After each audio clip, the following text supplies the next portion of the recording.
ரெண்டே 2 சூப்பரான magical ingredients வந்து வச்சு நம்ம இந்த பித்தளை பாத்திரத்தெல்லாம் வந்து சூப்பராக தேய்க்க போகிறோம். கை வலிக்காமல் நம்ம ஜஸ்ட்டு பாத்திரம் தேய்க்கிற மாதிரியே தேய்ச்சி இந்த பித்தளை பாத்திரத்தில் எப்படி சூப்பராக மினுமினுன்னு ஆக்குறதுன்னு பார்க்க போகிறோம். இதுக்கு 2 ஐட்டம்ஸ் தான் தேவை. அதுக்கப்புறம் ஒரு டிப் தேவை.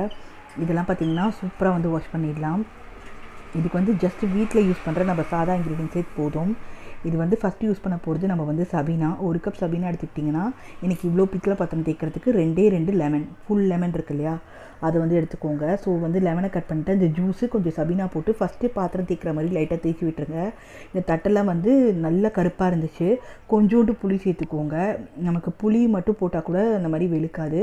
சபீனா ப்ளஸ் லெமன், நல்லா ஃபுல் லெமன் எடுத்துக்கிட்டு நல்லா இந்த மாதிரி பாத்திரம் தேய்க்கிற மாதிரி தேய்ச்சிட்டு அதுக்கப்புறம் லைட்டாக புளியை வச்சு தேய்ச்சிட்டு அதுக்கப்புறம் நீங்கள் நல்ல தண்ணியில் ஒரு வாட்டி நான் வாட்டரில் அலம்பிட்டு அதுக்கப்புறம் நல்ல தண்ணியில் வாஷ் பண்ணிவிட்டு நல்லா தொடச்சிட்டு விபூதி போட்டு வச்சிங்கன்னா சூப்பராகிடும்.